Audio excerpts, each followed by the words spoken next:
2002 CF 314.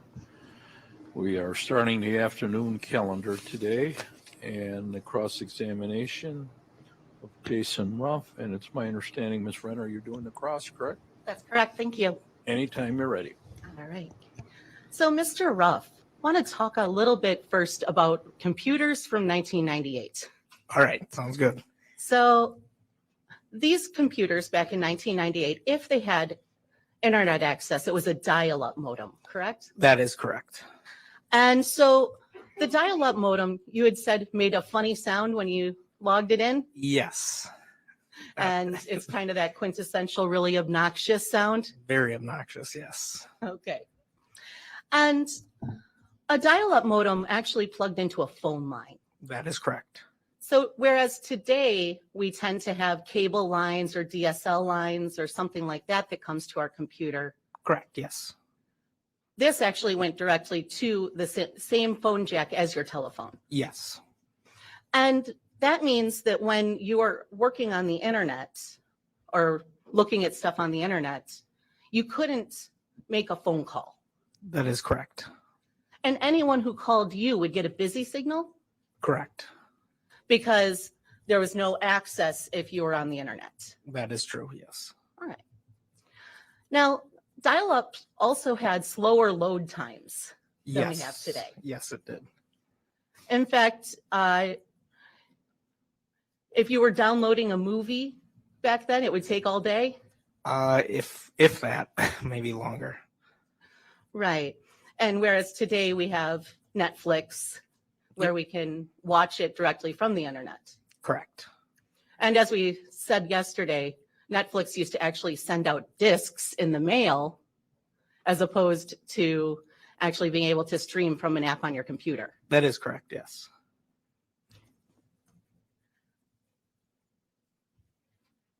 Now, I have a question about hard drives and whether they can be broken by a magnet.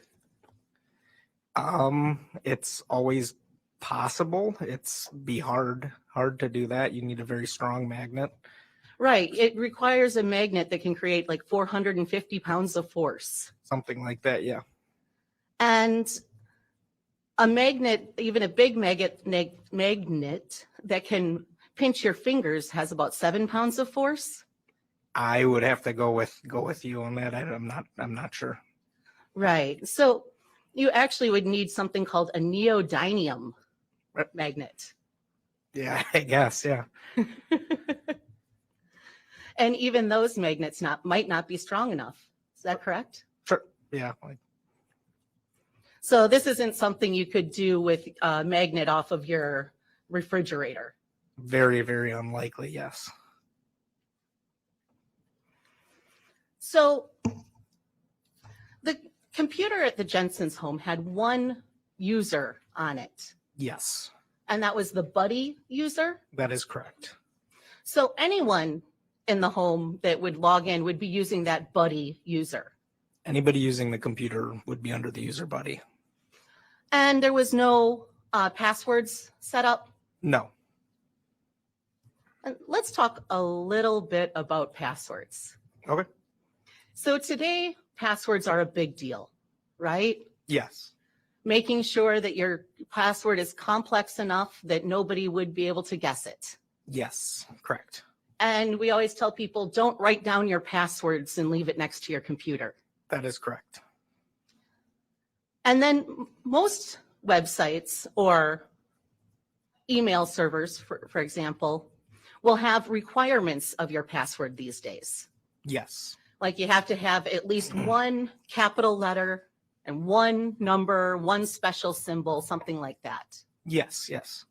That wasn't the case in 1998, was it? No. This awareness of keeping passwords secret wasn't a thing back then. That is correct. Yeah, it was not. Most people actually kept a list of their passwords right next to their computer. I wouldn't know, but yeah, I'm assuming people would write it down. Yeah. Well, you were in elementary school. Yeah.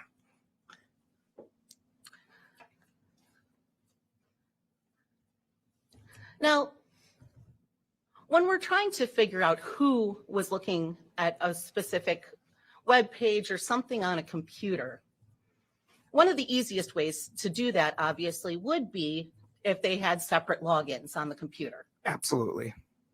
And otherwise, we can look for like social media Yeah. Yes. or some other identifying thing. Correct. Let's say back in 1998, we didn't have as much social media, did we? Yes. There wasn't as much social media. Yeah, no Facebook, Nope. no Instagram, Nope. no Snapchat. That is correct. Yep. We did have MySpace. I do remember MySpace. Yes. Did you have a MySpace? I did for a short amount of time. But nothing on your examination of the Jensen computer showed any social media. No social media that I could see.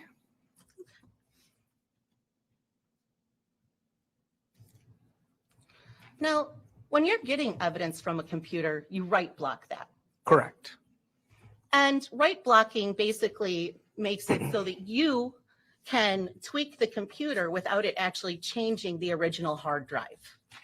For the most part, yeah. So write blocking, essentially, it'd be sort of like the digital equivalent to putting like gloves on your hands in a crime scene. Okay, so that's really important. Yes, it's important. And I think on direct, you said that turning on a computer without write blocking is a huge no-no. Yes. And all the computer analyst staff knows you never turn on a computer without write blocking. That is correct. And in fact, there's trainings given to law enforcement so that they don't turn on the computer without write blocking. Correct. And in fact, there's only one very limited exception to that rule, isn't there? Yes, usually. Yes. Yeah, and that rule is that we only turn it on if we believe there's going to be evidence where we could save a living person who is in danger. Correct. Other than that, you don't do it. No, you should not do it. And that's because it's possible to lose evidence. Potentially. The biggest fear with that is timestamp changes, specifically in system files. But Yep. So that's what we're talking about, the last written dates. yes, And the last access dates can also be changed. they would be changed on those files that were accessed. Yes. Right. So then you wouldn't be able to tell when a person on that computer actually last accessed a program. For the most part, yes, correct. And you also can end up overwriting data that's in the unallocated space. That is correct. If you're recreating things or things like that, you would overwrite in unallocated space. Right. So even on startup, there's files that are created. Correct. And when those files are created, I believe there's 4 of them. Is that right? Yes. And I believe those are the system.dat, right? Yes. And then there is a user.dat, Yes. win.ini, Yes. and then system.ini. Yes. And these all end up being saved into a cabinet file. Yes. Now, this is actually a larger cabinet file because system.dat and user.dat are pretty big files, aren't they? Yes. Yes. Now, you're aware that this computer was started on December 17th, I am aware. Yes. and it was started without write blocking. Correct. And so when they started it up, we created those 4 files in that cabinet file. Yes. You created an updated version of those files from the last. Yes. And there's also Quicken backups that happened on December 17th, right? Correct. And did you actually see those Quicken backup files? I did not know. Well, you're aware that you're not the first analyst to look at this computer, Yes. at any of these computers that we're talking about today. Correct. In fact, there was at least 2 prior analysts. That sounds about right. Yeah. Martin Koch Yep. and a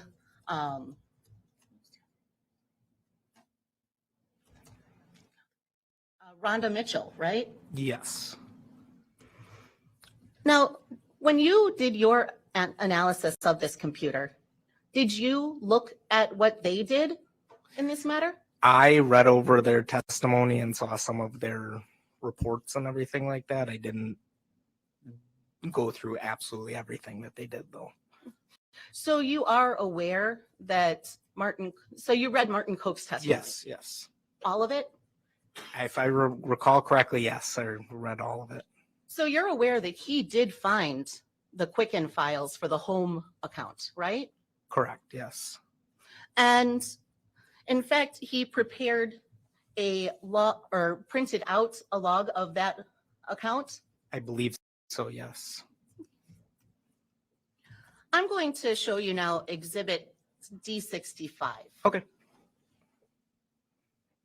65 is the register. Thank you.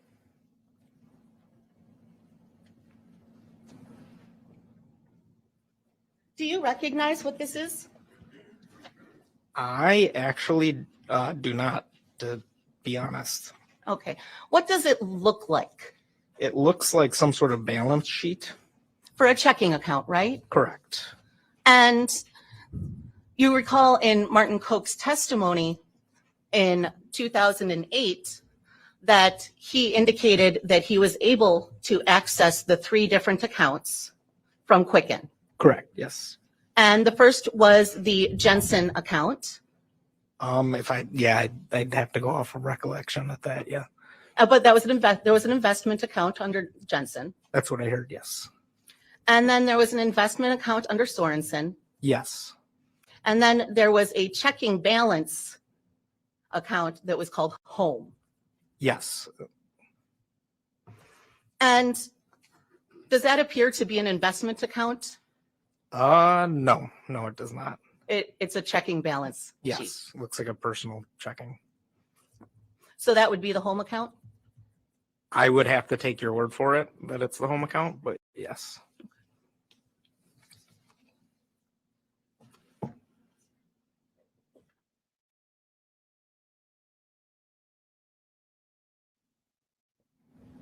I'm now showing you Thank Exhibit you. D66.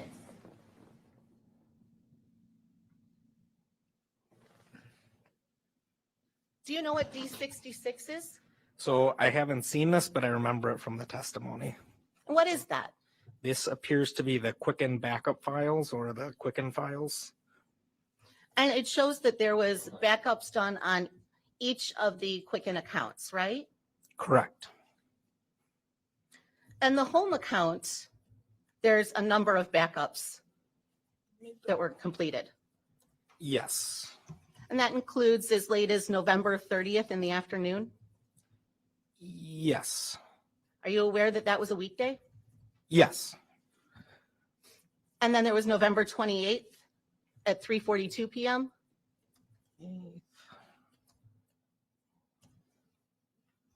Yes. And that's also a weekday. Correct. We've got November 11th at 2:52 p.m.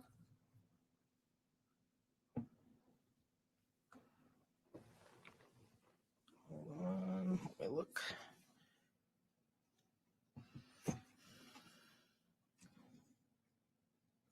Having trouble finding that one? Yeah, sorry. That's okay. Can you find the October 19th at 10:52 a.m.? Did you say October what? 19th? 19th? Am I looking at this wrong? I don't see the October Okay.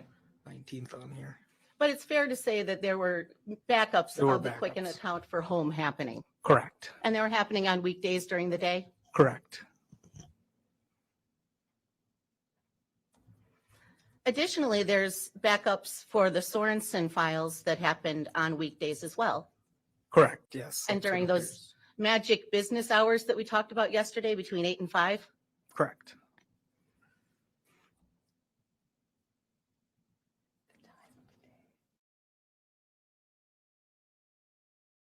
And you don't have to be on the internet to use Quicken. No, you do not.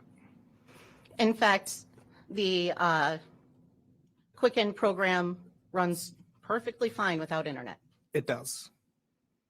And when you are leaving Quicken, it gives you the option of whether or not to back up, right? I'm not 100% sure on that.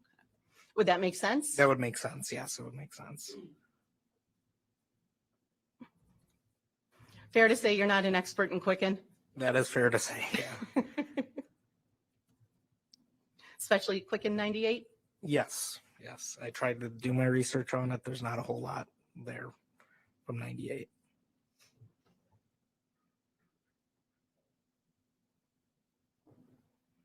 Now, on that last backup sheet, you can see that there was backups done on December 17th, right? Correct. So on December 17th, someone went into Quicken Correct.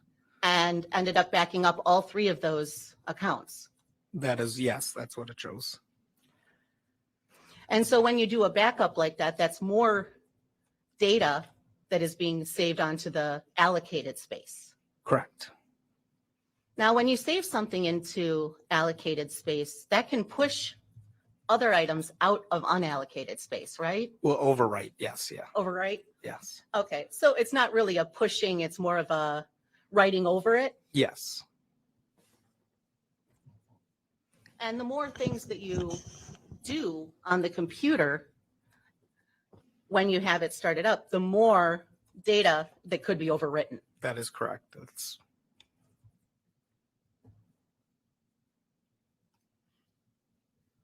So in this case, turning on that computer on December 17th made a couple of problems in your analysis. Is that true? it did cause some issues. Yes. The first is what we're just talking about here is when they created files, they actually overwrote potentially some things that were in the unallocated space. Yes. Potentially overwrote or partially overwrote. And those are things that unfortunately we can just never get back. That's correct. Yes. They're gone. Correct. And additionally, we talked a little bit about this, but I want to talk a little further about it. This 20-day rule. Yes. What is the 20-day rule?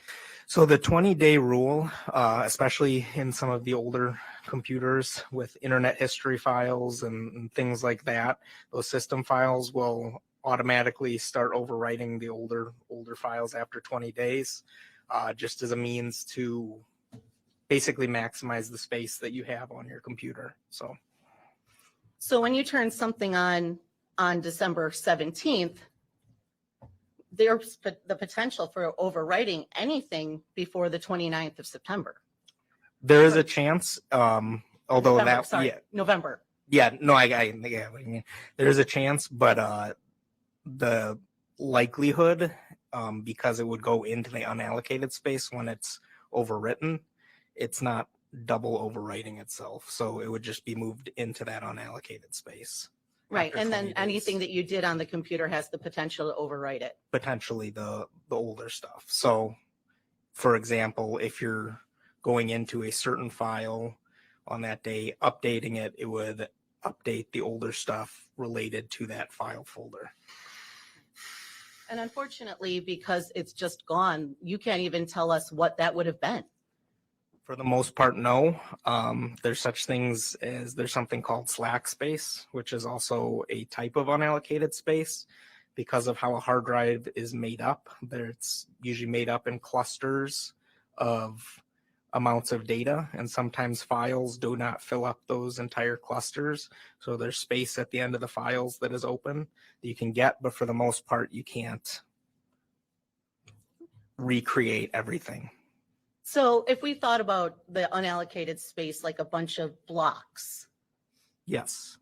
then if I delete a file and it doesn't fill up in a block entirely, the next thing I delete could potentially take up part of that block as well as part of another block too.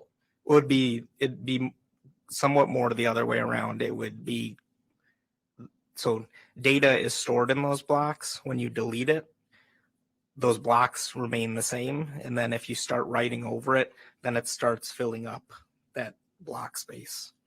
All right, so I had it backwards. Yes. Yeah. But basic yes, idea. yes, I got, yeah. And so if the unallocated space gets rid of one cube, there could be potentially full files that are gone, but some are partially still there. It's possible, but those files would have had to already be deleted. Okay. And I'm just talking about unallocated space here. Yes. Yes, if there's a deleted file in unallocated space, yes. So that's why you say that sometimes you can partially recover Correct. things from unallocated space. Correct. Now, a few times during your direct examination, you talked about from what I could recover. Correct, yes. And that's because you don't know if there's things that weren't recovered out of unallocated space as they were overwritten. Yeah, there's no way for me to know what isn't there.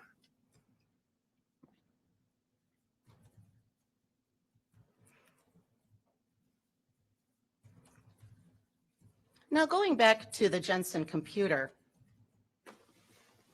we talked about some ways to know who is sitting in front of a computer. Correct. Right. And because there was no social media or anything like that on this case, you actually have to look at the data and try to compare it to other things to determine if anyone was there and who it was. Correct. So like you'd have to compare to times when somebody's home, types of sites that somebody's usually going to, things like that. And so if there's two adults at home at the same time and the internet is accessed, you wouldn't be able to tell me who that is based on the computer itself. Without knowing the background of the individual and the types of websites they're going to, I wouldn't be able to physically do that. And making those type of connections, that's not your job. It's your job to analyze the computer and bring the data. Yeah, my job is to show you what's on the computer and the nerdy side of things.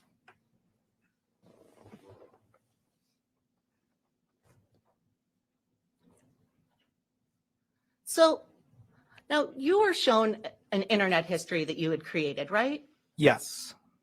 Now you'd said the computer was originally turned on in July, Yes. Yes. but there's actually some things in that predate July of 1998, isn't there? Correct. How's that happen?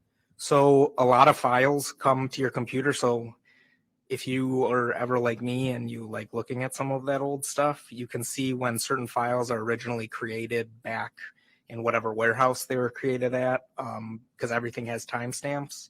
Microsoft often, like all businesses, I'm not going to pick on Microsoft, reuses a lot of things. So you might have files that have dates from, in this case, dates from like 1999 or 1996, 1997 that are on your computer. You didn't have your computer in 1996, 1997, because those are system files that the company itself made, and those dates remain the same. So yes. And that also can indicate that you're transferring something over from an old computer, right? It is possible. So things like there's, I believe, a baby shower that was Yes. predating. I recall. Did you look at that file? I believe I looked at if I'm thinking of the correct one, yes, I believe I looked at it.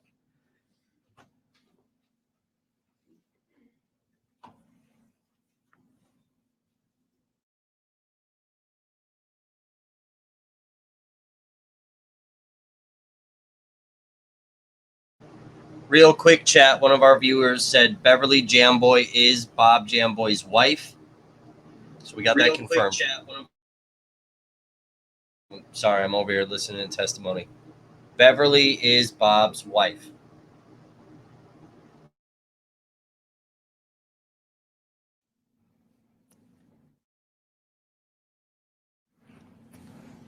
I'm going to show Thank you you. Defense Exhibit 67. Do you recognize that? I do indeed. What is it? This is a baby shower invitation, and it was, I believe the program it was created on was Publisher, And how do you know it was created on Publisher?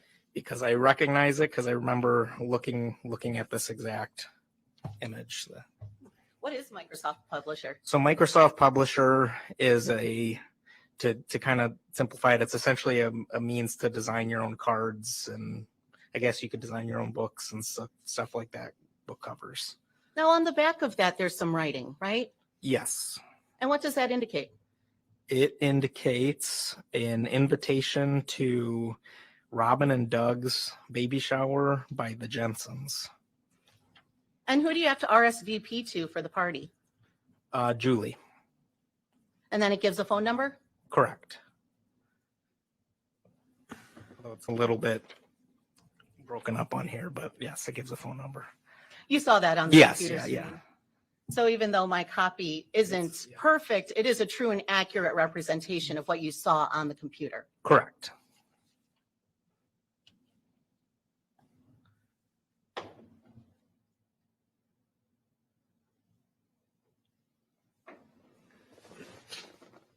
Now, there's a difference between an internet and an intranet, right? That is correct, yes. So internet is when we're talking about the World Wide Web. Yes. So if you think about networking and computers, the intranet is literally the network of networks. So it's networking a bunch of different networks together. And then an intranet is actually specific to a company or a website or something like that. Yeah, so an intranet would be a network, like an individual network. Like, for example, some of your jobs might have internal systems, internal files, and things like that that you have to log into, or there might be certain websites that you can only access at work. That would be an intranet. And typically, to get into an intranet, you'll need a password. Correct. Did you see any indication on your analysis that there was a password needed to get into the intranet? I only saw that the intranet was actually accessed. I didn't see specifically how it was accessed, whether it was logged in or it was just saved on the computer. So you don't know if you had to put in a password or not. I would only speculate. Please don't do that. Yes.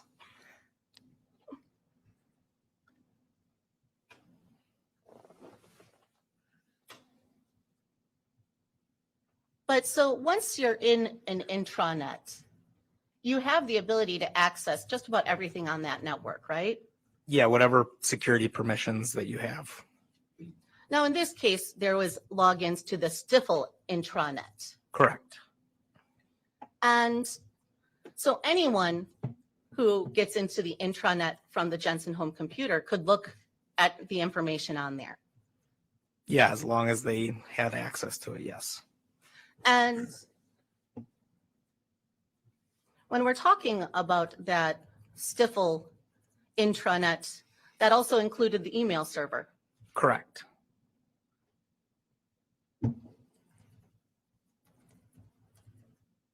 I want to talk specifically about the searches and or websites accessed from October 16th of 1998. Okay.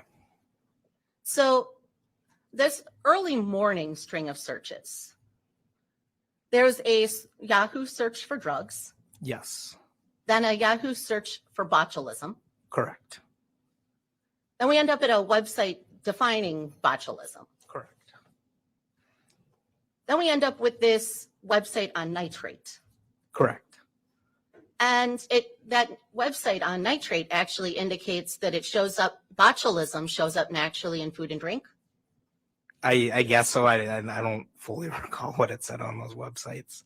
Well, it was talking about a meat cure, right? I'm objecting. We're getting into the content of the website, which I thought the defense wanted an instruction against. I thought we all agreed that any website we can't believe.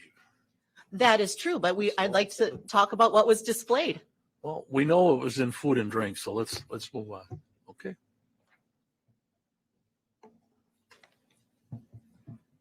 So then we had a search on botulism and low acid canned foods, Correct. again about food and drink. Yes. And we have an article on botulism, Correct. another search for botulism. Correct. Then we end up at this page called the recipe link. If I recall, yes. And that's a place where you could search for different recipes.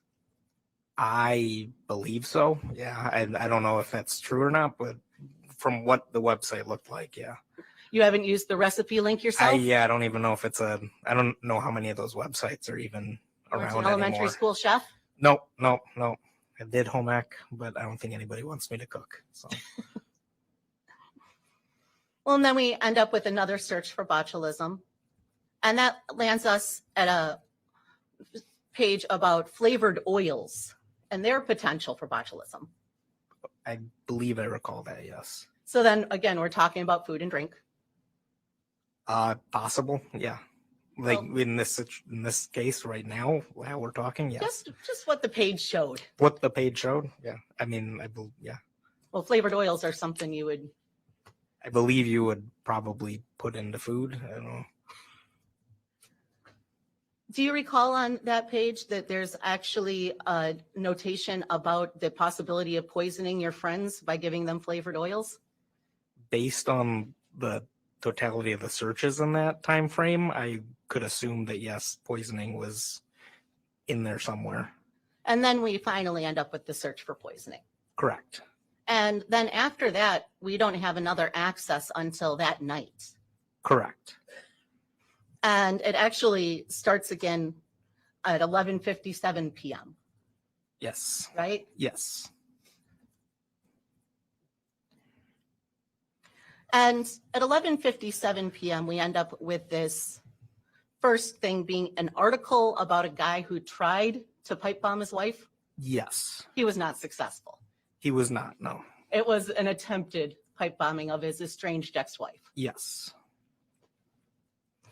And it was an article talking about his charges and the allegations. Correct. And his sentencing, right? Yes. It was like a sentencing article. Correct. Right. And he got something like 50 years. Yep.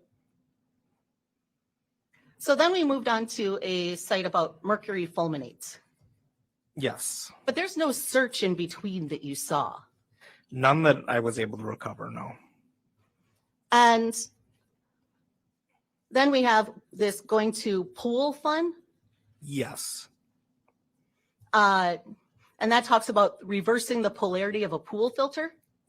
I believe that was in there. Yes.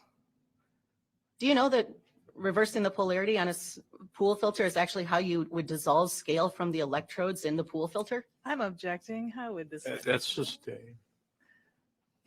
he's not a pool expert. Okay. He's an IT expert, so let's All right. stick to the area. Just wanted to know if you knew. I understand. Let's continue.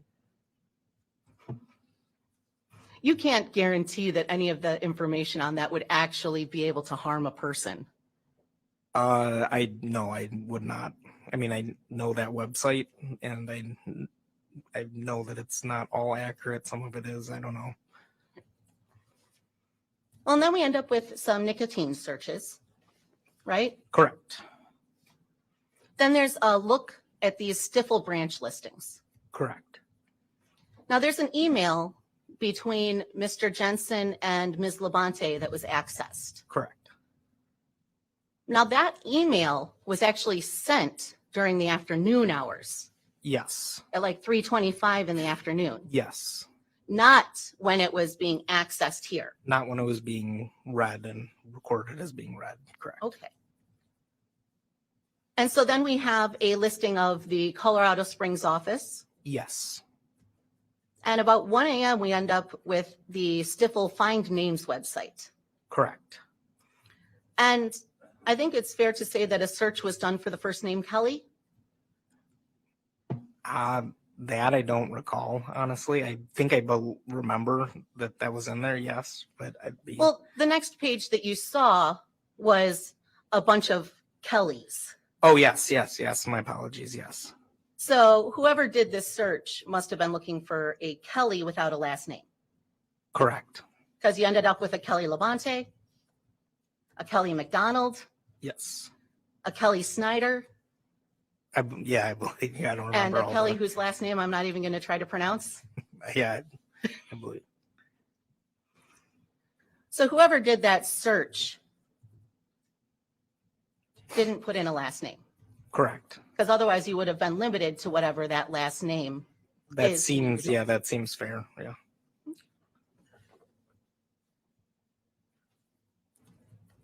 And these searches on December 2nd and 3rd. Now there's this first search that we talked about is this search for paroxetine. Yes. And that happened at about 4:35 in the morning. Correct. Then there wasn't another web page or anything that you saw for about 3.5 hours. Correct.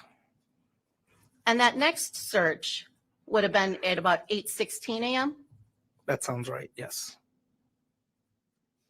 Now, these December 2nd ethylene glycol searches occur in that magic weekday business time of between 8 and 5, right? Correct. They occur between that time period. Yes. Right. And this is the first time that we see any site that actually gives descriptions of ethylene glycol. I do not believe so. I believe ethylene glycol was searched earlier than that, but that I'd have to look at the actual record itself. Which record would help you more, the PowerPoint or the list? By the total list.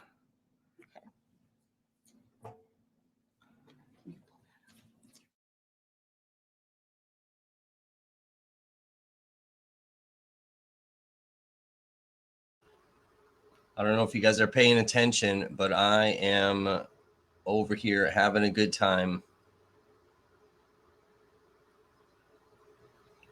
I'm not sure how well my camera comes up for you guys, but whew. Chat, these are all things that we pointed out. We've said this.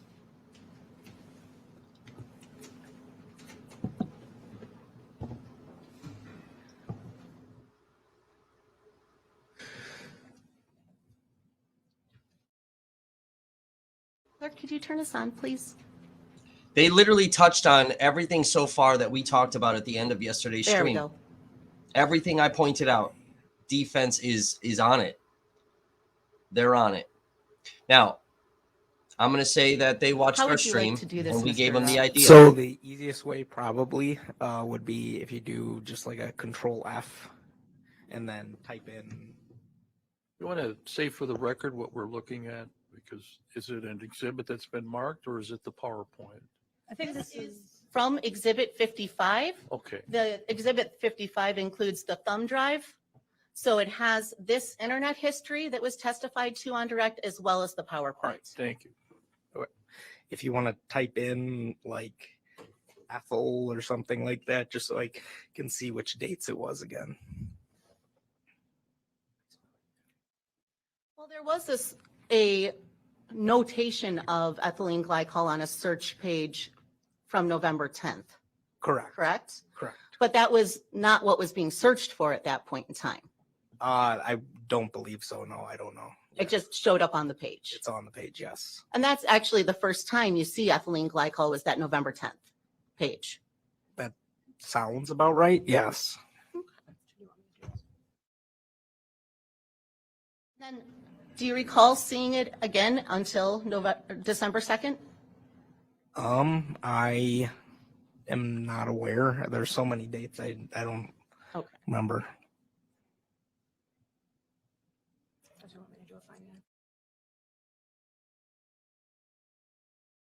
Look at the search results here for glycol.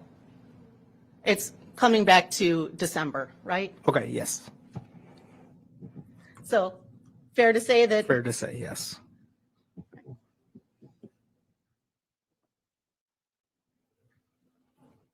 well, yeah. And then we have the anatomy.atom.com. Correct. And that search started at about 11:45 in the morning. Correct. And that's again within that magical weekdays between 8 and 5 time, right? That is between 8 and 5. Yes.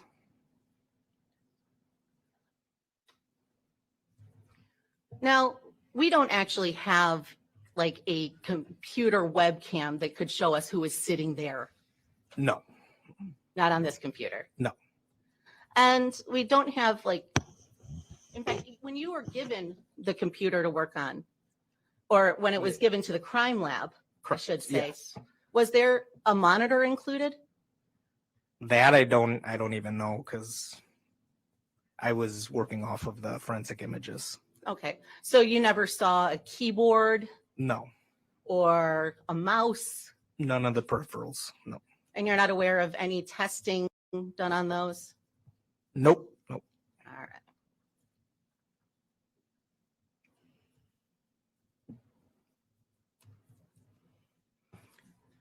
Now, we talked a little bit about November 10th, right? Correct.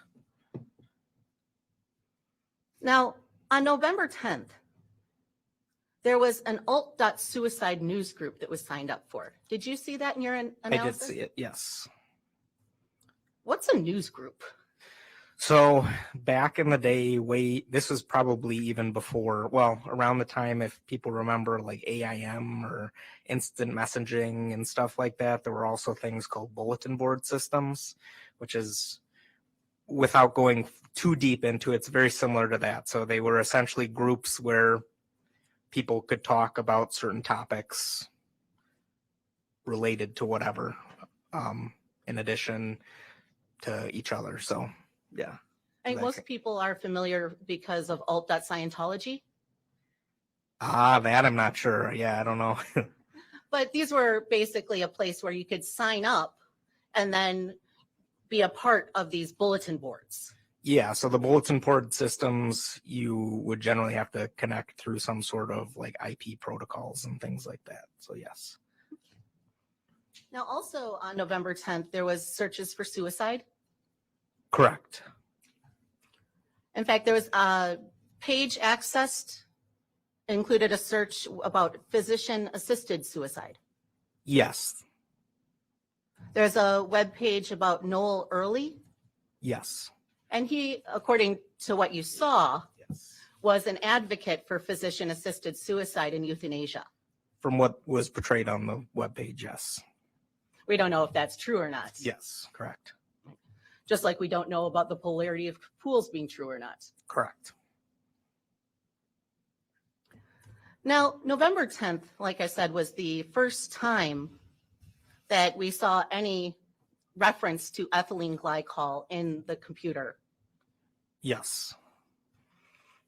Now, Ms. McNeil had you read one of the links on the toxicology website, right? Or the searches? Yes. She showed it to me and I said yes. Yeah. In fact, that was under the search for toxicology, right? Correct. And we can't say that anyone actually clicked on that link. Clicked on the actual toxicology or the website that The website that says ethylene glycol. There was nothing saved that I could see, no. Right. So, and the next page that you saw was about nicotine. Correct.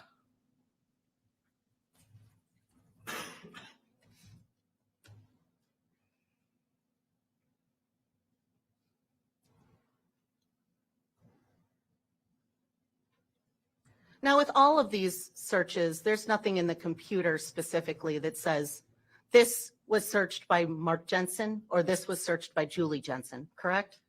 I wouldn't be able to tell who was physically hands on the keyboard. Right.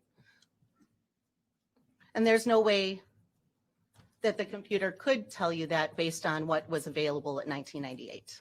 You just have to go off of internet history and who's looking at what.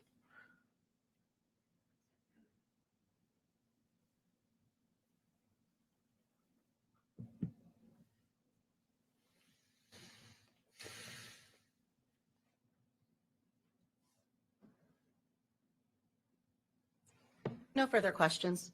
Redirect. Do you still have the paper exhibits in front of you? Yes. I'm just going to get the number. Okay. Yeah.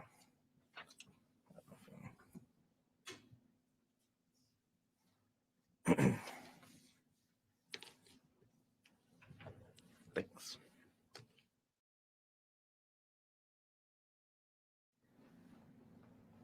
So looking at Exhibit 67, is that the invitation?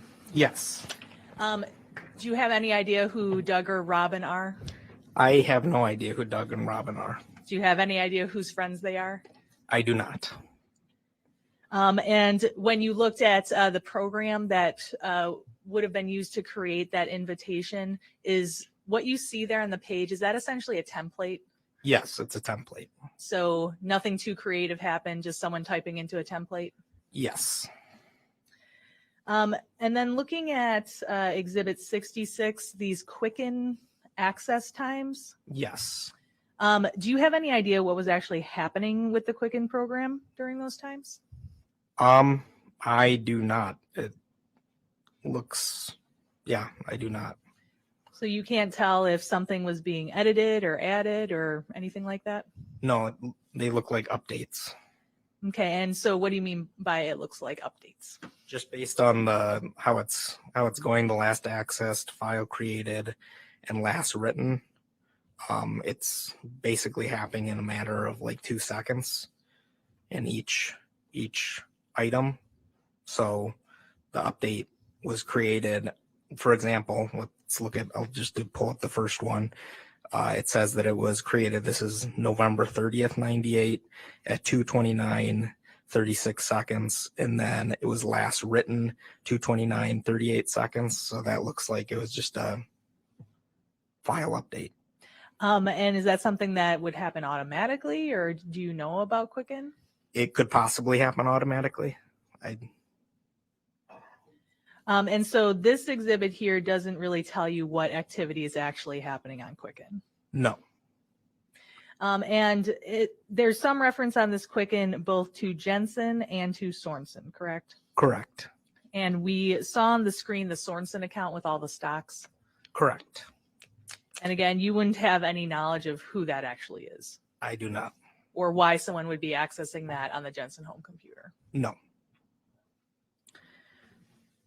And then the last thing for this exhibit 66, for these times, do you know whether they would be the Pacific times or whether they would be the Central times?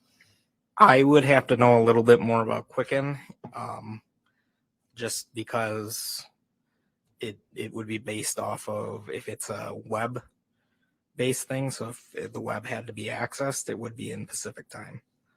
So if these times are being pulled based upon the internet being accessed and what you explained to us about the computer being on Pacific time, then these are Pacific times. Correct.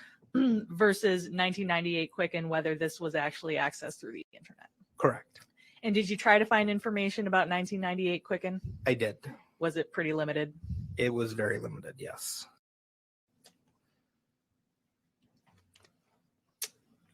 Now, you described for us that based on what occurred on December 17th, that some files in the, I think, did you say the unallocated space would be overwritten? Correct.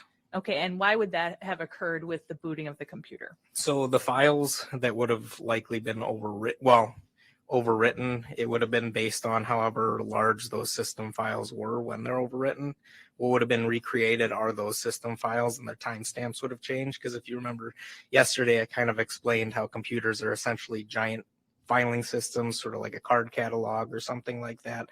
So it'd be sort of like, to give you an example, it'd be like, let's say you go to a library, you check out a book, the librarian marks when you check it out, you turn it back in, they mark when you check it back in. That would have been basically what was overwritten. And is it fair to say that when a computer is normally being used and it's being turned off or turned back on, that's just happening all the time? Yes. So it's not something that was unique to December 17th of 1998. Throughout the use of this computer, if it's being turned off and turned back on, that same thing is happening. Correct, in that sense. And just to be clear, when we went through this internet history, all of those dates and times, was that impacted at all by the computer being turned on December 17th? Those dates and times, no. So those are accurate? Yes. So if we were seeing those searches for ethylene glycol on the 2nd and the 3rd, that didn't just appear on those dates and times because of some change from December 17th, correct? No. And in fact, when we're talking about dates and times being changed due to the computer being booted on December 17th, we're actually talking about the date being changed to December 17th. Correct. Yes. And so because you have knowledge of what occurred on December 17th, you know to not attribute December 17th dates to any suspect. That is correct.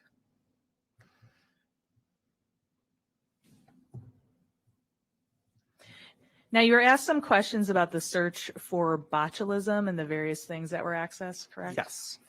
And the search was just for the word botulism. Correct. Okay, so it wasn't more specific like botulism in cooking or how to avoid botulism when I can foods or whatever. Yeah, it was simply botulism. And that series of searches is the one that ended in the search for poisons, correct? Correct. Now, we went through in great detail the use of the computer and the dates and times in which it was being used over the months of use that we had, correct? Yes. And you showed on the screen, or we saw on the screen, those calendars of the dates and times. Yes. And almost never was the computer being accessed from the 8 a.m. to 5 p.m. times in terms of the internet. That is correct. And then we talked about December. We talked about December 2nd and December 3rd. Correct. Those dates and those times are pretty unique in the use of the computer internet, correct? Correct. And so when we're talking about the regular use of this computer over the course of months, when a person who has a 9-to-5 type job would be at their job, the internet wasn't being used. Objection, misstates the evidence. Overall, go ahead, answer the question. It seems that way, yes. And in fact, when we did see specific times during those months, during the day when there was internet activity, I showed you on the internet history what was happening, correct? Correct. And it didn't appear to be browsing sessions. Correct. So that would make December 2nd and December 3rd different in terms of the usage of the internet during those daytimes. That is correct.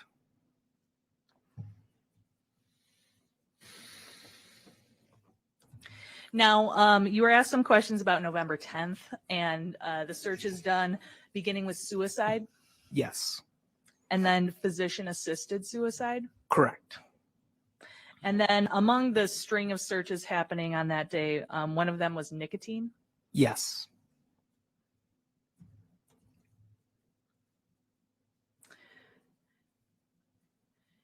Now, clearly, in terms of who is actually sitting at this computer when this activity is occurring, there's really no way to know that.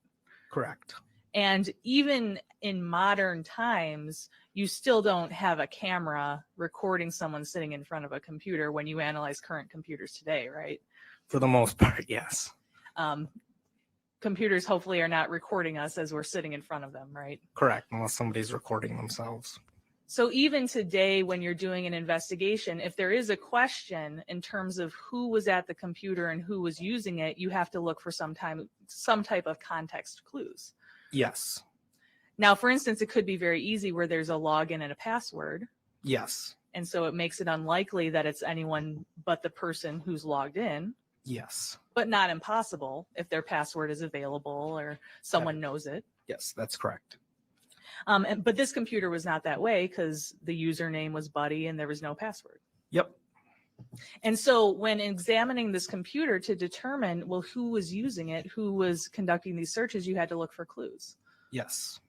So clues like that might align with the person's life and with their interests, right? That is true. Yes. So things like fishing, Correct. things like what to do in Chicago, Correct.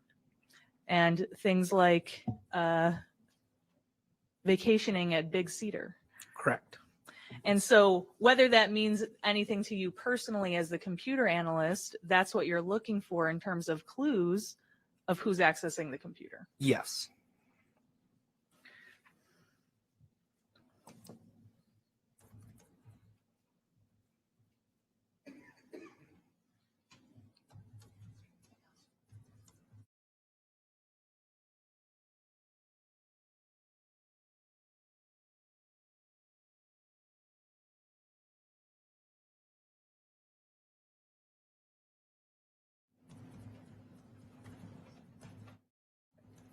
I have no further questions. Thank you. Recross?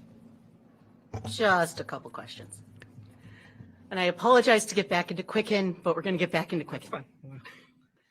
So the Quicken backup files, those are when someone like basically is saving the Quicken information. I can only say what I know about backup files in general. I wouldn't be able to say specifically on Quicken backup files because backup files can vary from program to program. Okay. So that's not a question you can answer. No. You just know that these files were created at Yes, that point. from this document, yes, there's And you know that whoever was yes. doing the backup, or whenever a backup is created, someone was using Quicken. The Quicken program was on, yes. And again, we don't know who that was by basically just looking at the computer. Correct. We've got to look at context clues. Correct.